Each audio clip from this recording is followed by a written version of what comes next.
Using a credit card feels simple. Tap, swipe, done.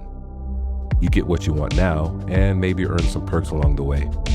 But that piece of plastic in your wallet or on your phone doesn't just pay for groceries, gas, or plane tickets.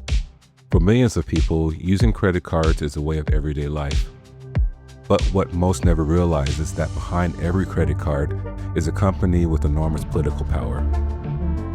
In this episode, we're breaking down the politics behind America's most popular credit cards and what those reward points are really built on. Let's get into it. Credit cards are products. We compare them, we optimize them, we even build strategies around them. Chase Sapphire, American Express Platinum, Capital One Venture, Citi Double Cash, to name a few. We don't think about banks, we think about perks, cashback, travel points, sign-up bonuses, and the system works, at least on the surface. Let me be upfront. For years, I've used Chase and American Express reward cards, and they work. Those points have paid for flights, they've covered hotels, they've made travel cheaper, sometimes dramatically. It feels like a great deal, and that's the appeal. Credit card rewards feel personal. They feel smart, they feel disconnected from politics, but rewards don't come from nowhere. They're funded by scale, and scale is a big part of what gives companies behind these credit cards their power. Every credit card is issued by a financial institution, and those institutions aren't neutral. The companies behind America's most popular cards, Chase, American Express, Citi, Capital One, spend hundreds of millions on lobbying and political influence. They fund lawmakers who oppose tighter financial oversight. They back trade groups that lobby against consumer protections. They shape politics and favor corporate leverage over public accountability. This isn't about one donation or one election. It's about patterns over time. Patterns where financial institutions help enable systems, including private attention and enforcement infrastructure that have been repeatedly criticized by civil liberties and human rights organizations. That doesn't mean credit card companies write public policies, but it does mean their money helps make these systems possible.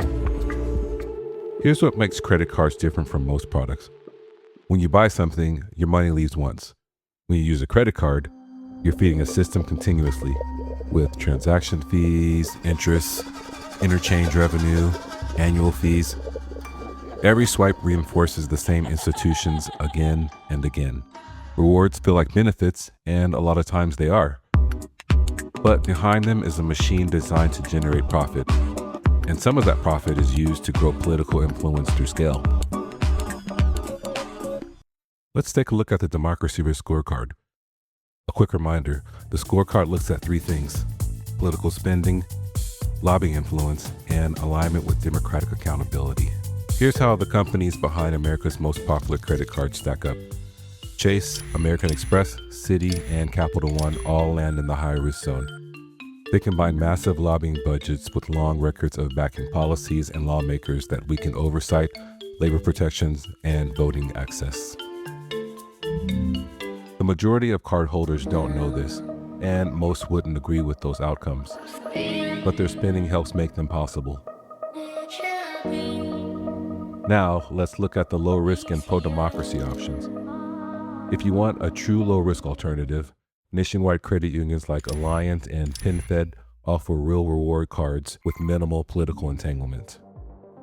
Navy Federal Credit Union also scores low risk, with massive scale and minimal lobbying presence, but eligibility is limited to military families. And Amalgamated Bank stands out as a rare pro-democracy option. It's publicly aligned with voting rights and labor causes, and maintains high transparency with limited lobbying activity. None of these are perfect, but they give you real ways to reduce how much leverage your spending creates. With all that being said, you don't need to quit cold turkey and abandon big bank credit cards altogether. You can take the hybrid approach. Keep your rewards card for travel and move everyday spending to a lower risk option. That's the approach I'm moving towards myself. Spendfluence isn't about purity tests. It's about awareness and agency. Switching cards won't fix democracy overnight, but it changes incentives. When millions of people prioritize lowering influence over maximum rewards, corporate power weakens, even slightly. It's about leverage, lessening that leverage flowing to the same powerful actors. It's about democracy versus unchecked corporate power. Corporations influence politics, and with enough awareness and a willingness to adjust spending habits, consumers can influence corporations.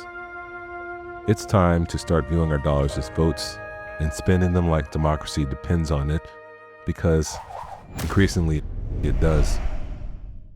As always, thanks for watching. If you found this useful, give it a like, subscribe, and turn on notifications.